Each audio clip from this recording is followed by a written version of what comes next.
ಬಾಳೆ ಹೂವು ಸಿಕ್ಕಿದ್ರೆ ಮನೆಗೆ ತಂದು ಈ ರೀತಿ ರೆಸಿಪಿ ಮಾಡ್ಕೊಂಡು ತಿಂದು ನೋಡಿ.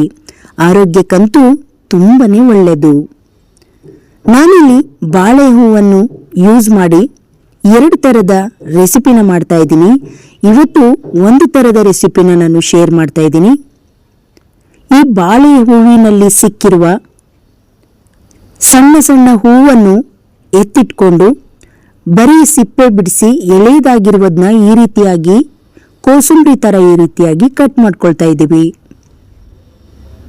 ಇದರಲ್ಲಂತೂ ಯಾವುದೂ ವೇಸ್ಟ್ ಆಗೋದಿಲ್ಲ.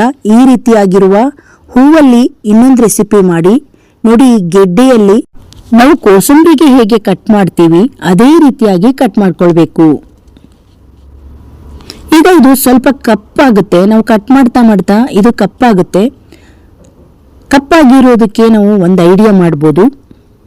ಈಗ ನೋಡಿ, ನಾವು ಮಾಡಿರುವ ರೆಸಿಪಿಗೆ ಹೆಸರುಬೇಳೆ ಬೇಕಾಗುತ್ತೆ. ಇದನ್ನ ಒಂದು 5 ರಿಂದ 10 ನಿಮಿಷಗಳ ಕಾಲ ನೆನೆಸಿ ಪಕ್ಕದಲ್ಲಿಟ್ಕೊಳ್ಳೋಣ.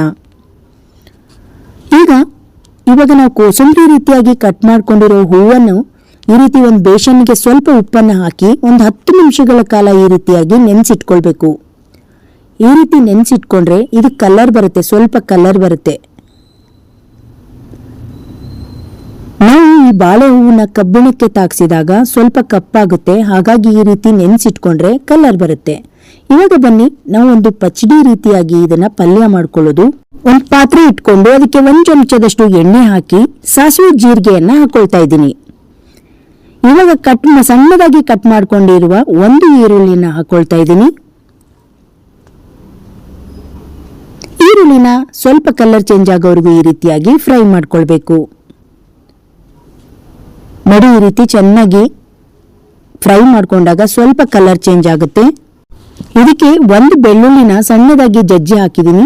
3 ಹಸಿಮೆಣಸಿನಕಾಯಿ ಹಾಗೆ ಸ್ವಲ್ಪ ಕರಿಬೇವಿನ ಸೊಪ್ಪು ಸಣ್ಣದಾಗಿ ಕಟ್ ಮಾಡಿ ಹಾಕೊಂಡು ಇದನ್ನು ಕೂಡ ಫ್ರೈ ಮಾಡ್ಕೊಳ್ತಾ ಇದ್ದೀನಿ.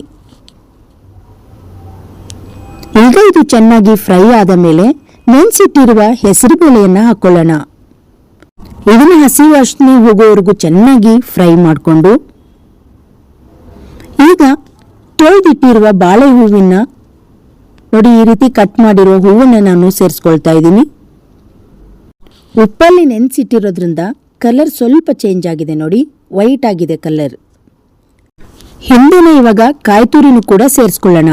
ಈ ಒಂದು ಪಚಡಿಗೆ ಕಾಯಿ ತುರಿ ಜಾಸ್ತಿನೇ ಬೇಕಾಗುತ್ತೆ. ನೋಡಿ, ಈ ರೀತಿಯಾಗಿ ಕಾಯಿ ತುರಿನ ಹಾಕೊಂಡು 1 ಚಮಚದಷ್ಟು ಸಾಂಬಾರ್ ಪುಡಿಯನ್ನು ಹಾಕೊಳ್ತಾ ಇದ್ದೀನಿ. ಮನೆಯಲ್ಲೇ ಮಾಡಿರುವ ಸಾಂಬಾರ್ ಪುಡಿ. 1 ಚಿಟಿಕೆಯಷ್ಟು ಅರಿಶಿನ ಪುಡಿಯನ್ನು ಹಾಕಿದ್ದೀನಿ.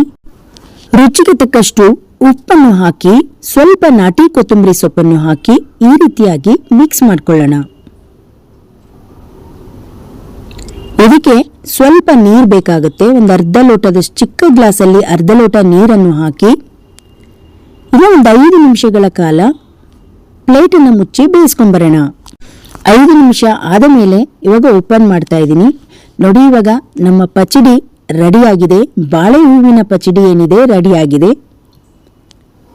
ಒಂದು 5 ನಿಮಿಷದಲ್ಲೇ ಪಚಡಿ ರೆಡಿಯಾಗುತ್ತೆ. ಆರೋಗ್ಯಕರವಾದ ಪಚಡಿ ರೆಡಿಯಾಯಿತು. ಇವಾಗ ಮತ್ತೊಂದು ಸ್ವಲ್ಪ ಕಾಯಿ ತುರಿ, ಸ್ವಲ್ಪ ಕೊತ್ತಂಬರಿ ಸೊಪ್ಪನ್ನು ಹಾಕೊಳ್ಳೋಣ. ಈ ರೀತಿ ಕಾಯಿ ತುರಿ ಹಾಕೋದ್ರಿಂದ ಪಚಡಿ ತುಂಬಾ ರುಚಿಕರವಾಗಿರುತ್ತೆ. ಇವಾಗ ನಾನು ಪ್ಲೇಟಿಗೆ ಹಾಕೊಳ್ತಾ ಇದ್ದೀನಿ. ಚಪಾತಿಗೆ, ಅಕ್ಕಿ ರೊಟ್ಟಿಗೆ, ಅನ್ನಕ್ಕಾಗಿರ್ಬೋದು, ಹಾಗೇನೂ ಕೂಡ ತಿನ್ಬೋದು. ತುಂಬಾ ರುಚಿಕರವಾಗಿರುತ್ತೆ. ಇದೇ ರೀತಿಯಾಗಿ ಬಾಳೆ ಹೂವು ಸಿಕ್ಕಾಗ ಈ ರೀತಿ ಪಚಡಿ ಮಾಡ್ಕೊಳ್ಳಿ, ತುಂಬಾ ರುಚಿಕರವಾಗಿರುತ್ತೆ. ಇವತ್ತು ತೋರಿಸಿರುವ ಬಾಳೆ ಹೂವಿನ ರೆಸಿಪಿ ನಿಮಗೆ ಇಷ್ಟ ಆದ್ರೆ ಒಂದು ಲೈಕ್ ಮಾಡಿ, ಈ ವಿಡಿಯೋವನ್ನು ಶೇರ್ ಮಾಡಿ. ಇನ್ನಷ್ಟು ವಿಡಿಯೋಗಳಿಗಾಗಿ ನಮ್ಮ ಚಾನೆಲ್ ಅನ್ನು ಸಬ್ಸ್ಕ್ರೈಬ್ ಮಾಡ್ಕೊಳ್ಳಿ. ಮತ್ತೆ ಮುಂದಿನ ಹೊಸ ರೆಸಿಪಿಯೊಂದಿಗೆ ಸಿಗೋಣ. ಅಲ್ಲಿಯವರೆಗೂ ಧನ್ಯವಾದಗಳು.